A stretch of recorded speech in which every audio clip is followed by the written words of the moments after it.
now I hear you. Oh, okay, great. Oh, perfect. Right. So, nice to meet you. Yeah, nice to meet you. So I'm Giordano De Marzo. I'm doing a PhD at Sapienza University in Rome, PhD in physics. And I work also at Enrico Fermi Research Center, that is the historical building where Enrico Fermi worked in the 30s, where the first nuclear reaction was made.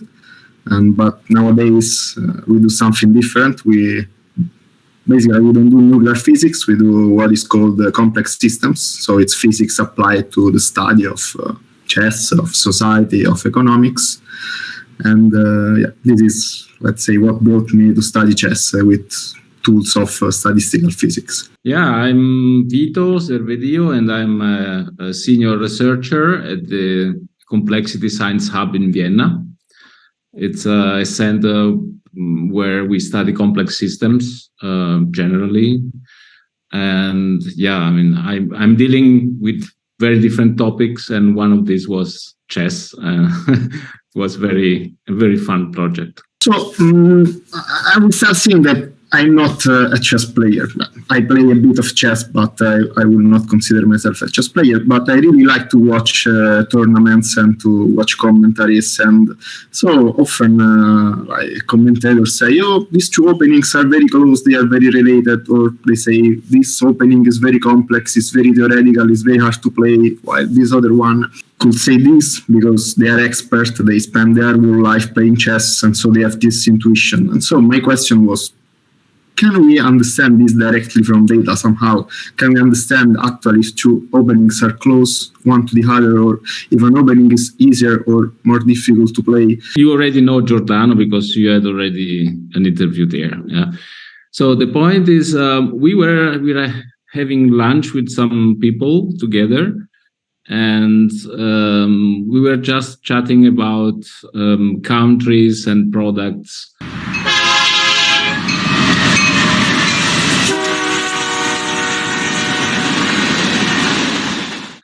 And then we thought, okay, but you see, countries and products could be similar to players and chess openings. And actually, the main idea there is when you focus on countries and products, you try to find out the capabilities of countries, which is, in fact, a very difficult problem. And there are many ways to cope with this. There are few indicators, like the GDP is probably the most known. But the point is that capabilities are hidden. You have to discover them in some way. Yes, I started having this idea in mind with my other collaborator, Vito Servedio from Complexity Science Hub Vienna. And we realized that these questions are very close to something we do in the so-called economic complexity. So basically what we did in this study is we applied techniques from the field of economic complexity to the study of chess. And then there was some time ago an algorithm that was found and discovered by Luciano Pietronero, who is a professor at Sapienza in Rome, and also the director of the Centro Fermi in Rome. And with this algorithm, you could, in fact, have a very good hint on which are the capabilities of countries. And now, if you now think that countries are same as players and products are the same as openings, you are now trying to find out the capabilities of players. So the skills of players, how players are, how complex are the openings and how well skilled are the players themselves. Generally, in economic complexity, one wants to assess two things. So the first thing is to understand if a country is a competitive country, if it is a very good country with respect to its capability of producing goods, of having high-level technologies, etc., etc. And the second thing, you want to understand if two products, for instance, are close, are related in some sense. So, for instance, you know that a country exports tables. You want to understand which products that country can export. So which products are close to tables. And so we realized that basically we had the same problem in chess. So because we wanted to understand how good players are based on not the products they have, but the openings they play, and how related not to products, but to openings, how related they are, so how close they are. And so, yes, starting from these ideas, we did the study. You might have different chess games. The flavor of chess games changes according to the time you play. I mean, how much you play. I mean, if you have a classical game, then of course you need some certain skills. If you have hyperbolics, when you play, you have 30 seconds per player. I mean, of course, you have completely different skills, which mostly depend on your mouse and the ability of click be fast on the mouse. So you see, there is really a range. Very broad range of required skills there. And we chose to analyze the blitz games, so from 3 minutes to, say, 5 minutes. We did some of the analysis also for the other time controls, and what we noticed is that if you go to bullet, ultra bullet, openings don't matter that much, because I suppose that if you have only 30 seconds for the whole game, and maybe without increments, you cannot choose that much, you cannot think that much about opening, you maybe just use one opening, two openings, I don't know. And if you go on longer time controls, things are worse than in the blitz time control, but still there is some signal, it's not like in the bullet. I believe, because when you go, for instance, to classical, even if a player doesn't know an opening, he can spend 10 minutes, 15 minutes reasoning about the position, and so even if its preparation is not complete, still you can manage to play the game. While instead, if you are playing blitz and your opponent surprises you with a strange move, you don't have time to think about it. So what we observed is that basically blitz is the time control where opening preparation matters the most. Then we also had to select a certain level of players. So on lichess, you don't have ELO codes, ELO numbers or ELO evaluations. You have Glico, which is something probably a little bit better than ELO. And we decided to analyze players who had more than 2,000 Glico, which is acceptable.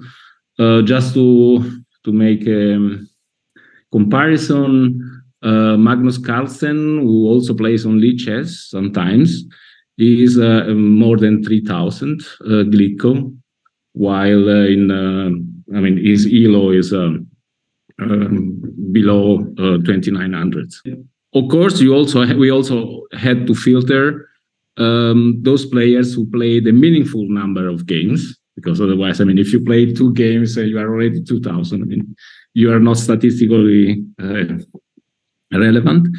We studied only 1 year of data because the quantity of data, data very large. We are talking about gigabytes of things. Of course, once you filter, then you have less important file sizes, but you have to cope with very large files at the beginning.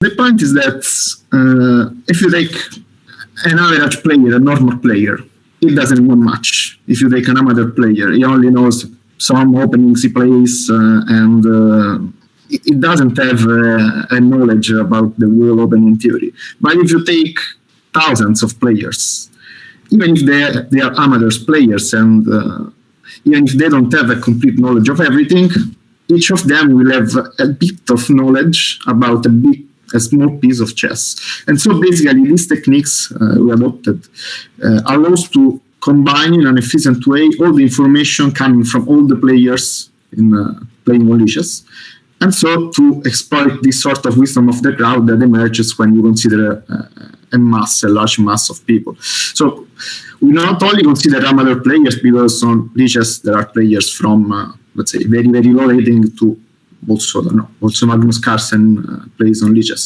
But most of them are amateur players. And so for this reason, we talked about the wisdom of the crowd. It's the idea of combining limited knowledge of single people to get a full picture of opening theory, basically.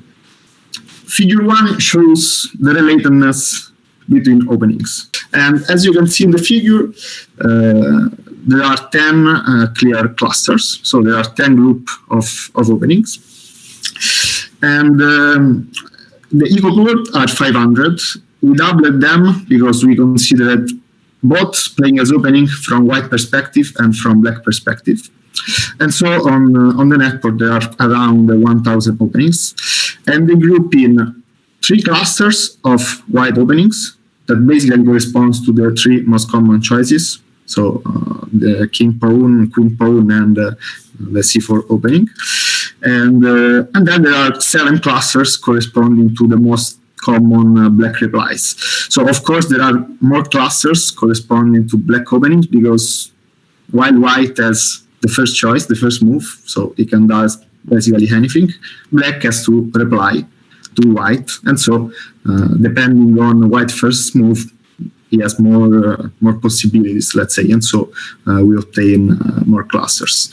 What surprised us very much is that linking in this simple way gives you already a very interesting picture of chess openings. This is the wisdom of the crowd we were talking before, which is not obvious, because I had some criticism on Reddit where there was a user saying, okay, this doesn't make sense because I play e4 and maybe the game after I play a completely different thing, and f3. Knight f3, for instance. Huh? So for this user, that didn't make sense, the idea to link games which were played by the same person. But again, it doesn't make sense if you take one single person, but if you take many persons, then yes, it does make sense. So basically, this is a network of openings where 2 openings are connected. So each dot is an opening, and 2 openings are connected if they are similar. But how do we quantify this similarity? The idea is that we look at co-occurrences. So what does it mean? We look at the opening repertoires of many players, and we look at which openings often appear together. So if there are many players that are playing 2 openings, this implies that those 2 openings very likely will require similar tactical ideas. They require a similar style to be played, and maybe they also have on a similar level of complexity. And then we apply a filtering technique in order to clean some of the spurious links, because maybe there are some players that play all of the openings, and so they may co-occur all openings, but that is only a spurious effect. Or there are some openings that are very, very, very common, and so they tend to co-occur very often with the other openings. So we have a technique to filter out these spurious co-occurrences, and so we end up with statistically significant links that connects similar openings. The network is something high-dimensional. So, and when you print it on paper, you have to project it on 2 dimensions. So you are losing a lot there. So you see that the Dutch is close to e4, d4, but probably if you look carefully, you see that there are no links between the Dutch and e4 or d4, right? So the point is that the software that we use to project the nectar into D is trying to allocate all these clusters in the best visual way, but it doesn't mean that the Dutch is really close to what is nearby. Okay. Yeah, in fact, this was the main criticism. There was this player who said, okay, for me, the Dutch doesn't make sense where it is. Of course, you're right. This is exactly the point. It's not. Of course, inside the cluster, then yes, the classification is meaningful because you have the tight connections between the various openings and the subclasses. When you look at the cluster how they are arranged in the graph, then you have to be careful in trying to understand if the cluster is linked to other cluster or not. I would say that the clusters are quite meaningful. So all King's pawn openings are clustered together. And there are also some interesting things. So for instance, the symmetric English goes together with the Sicilian, while instead, according to the eco classification, they will go in two different clusters. The nice thing is that probably we think we play in cycles. This is probably the best conjecture that I have, and that we try to play openings close. That are close in the graph.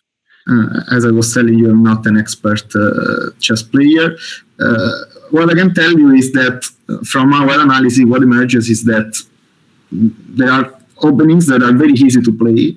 There are openings that are very, very complex to play, that only a small portion of all the players on the platform and the top portion, the best players can play these openings.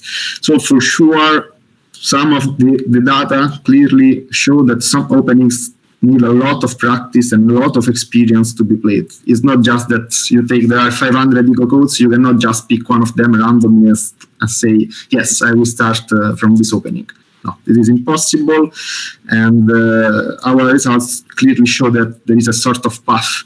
So you have to start from simple openings and gradually, layer by layer, improve, and only after a lot of time you can move to the most complex opening. And so yes, for concerning this, I can tell you yes that studying books, or maybe not books, videos on YouTube or whatever, it's fundamental for moving from simple openings to more complex ones.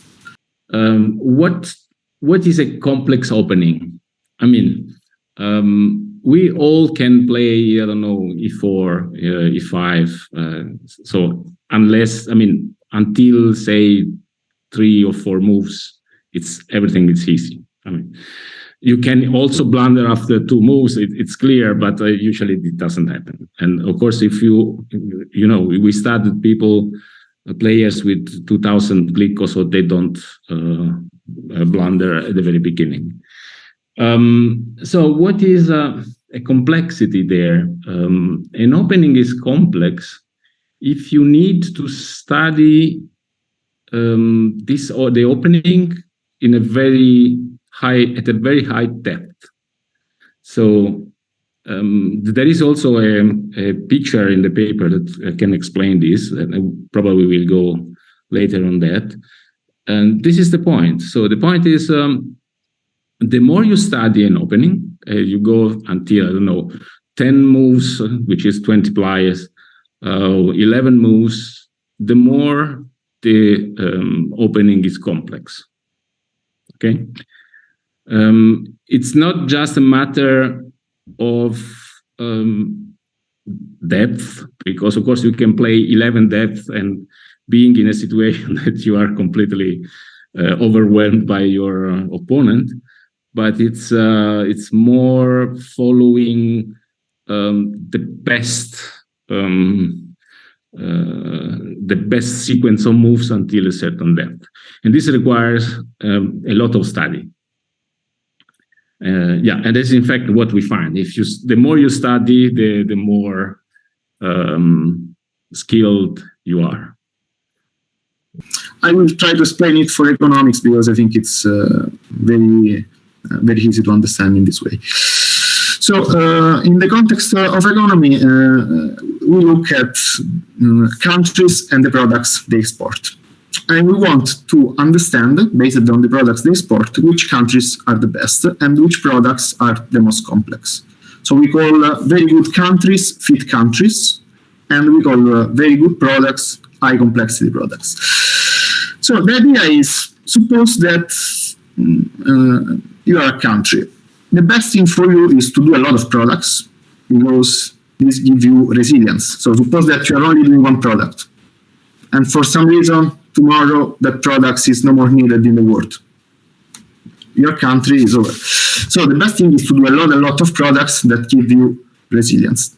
But you also want to do very complex products, because if the only products you do are, I don't know, potatoes or vegetables, everybody in the world can do that. And so you will not earn a lot of money from your products. So you need to have a lot of products, and you need to have complex products. Okay? So the idea is to measure the fitness of countries, summing the complexity of all the products a country does. For what concerns the complexity of products, things is a bit more difficult, because suppose that you know that the United States or Italy do a product. This doesn't tell you anything about that product, because Italy and United States do everything. They do from potatoes to radars, from potatoes to aircrafts. Instead, if you know, for instance, that a very low-income country, a very underdeveloped country does a product, that means that that product is very, very easy to be done, because otherwise it would be impossible to do that product in that country. This is the general idea. Then there are the formulas, but it's not important. The important is to have in mind this idea. So we applied exactly the same reasoning to chess players. So if we look at chess players and openings, there are some openings that are played by basically everybody. So those openings must be easy to play.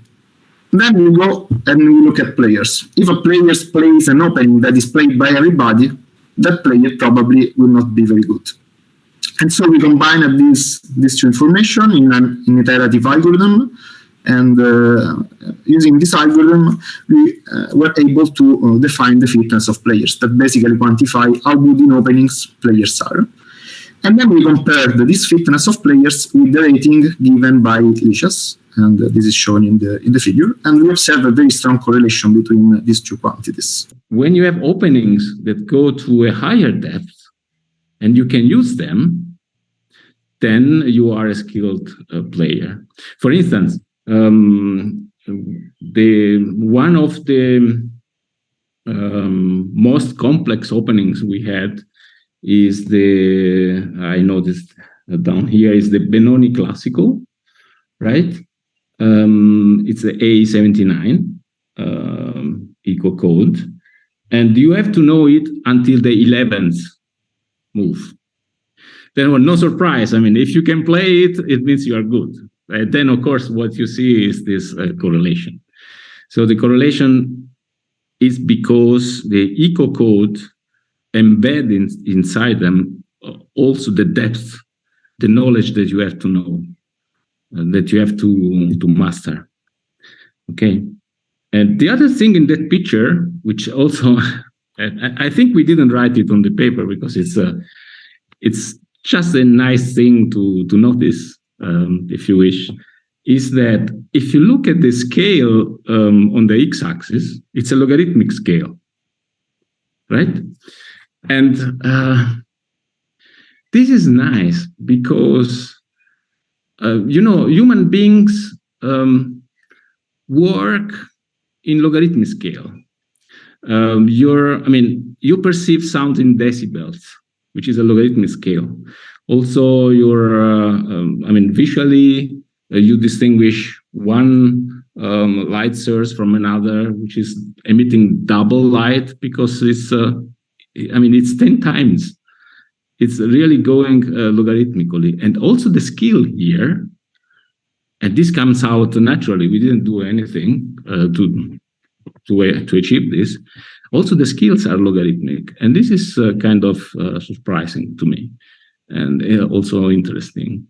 Yeah, complicated in chess means that at a certain point you have to pick up the right move. At a certain point, you can see it if you use a chess engine. At a certain point, you see that, okay, I have only 2 choices instead of 10, right? So, and then, of course, this means that the opening is objectively hard because you have to know the theory there.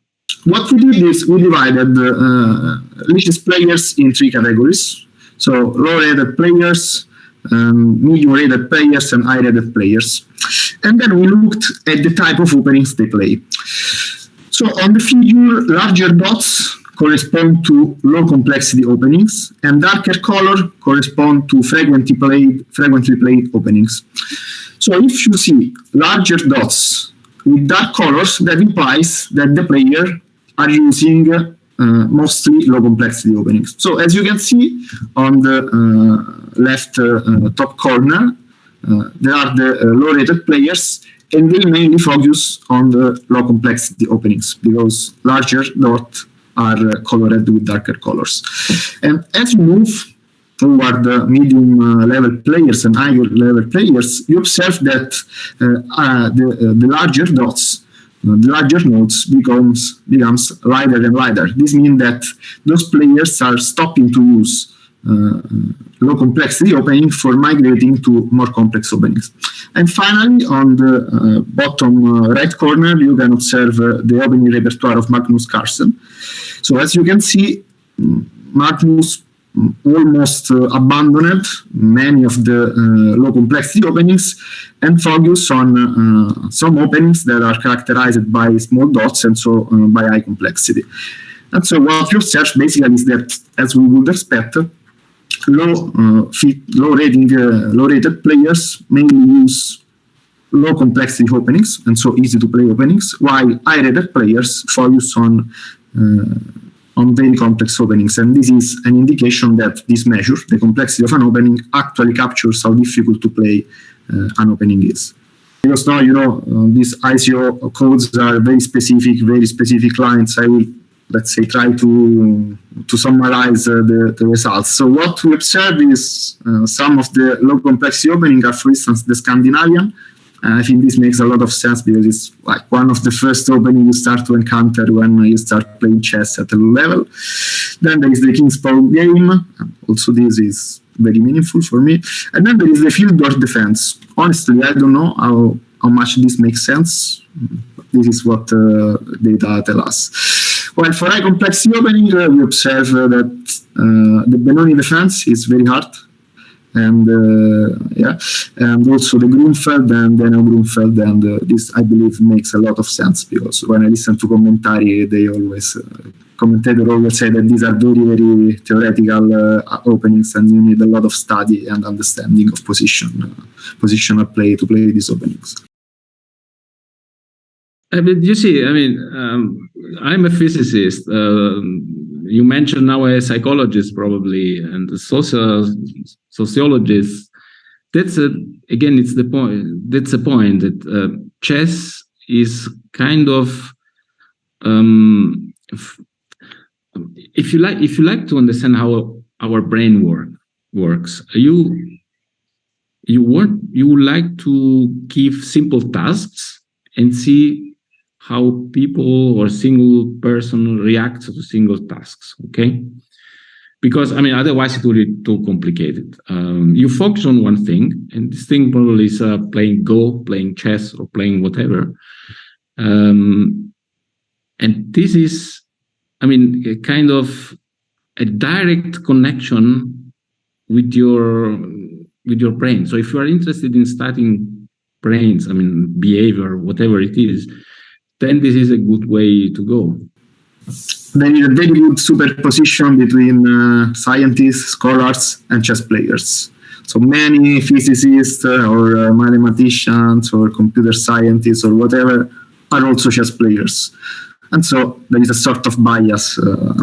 When I present this work at conferences, this has been, let's say, a side project. It's not my main project in the PhD, but it always has it always gathers a lot of interest because in the audience there are many chess players, and indeed often it's difficult for me to do the talk because I'm not a good chess player, and people, oh yes, we should play a match, let's play, and no, I only study chess.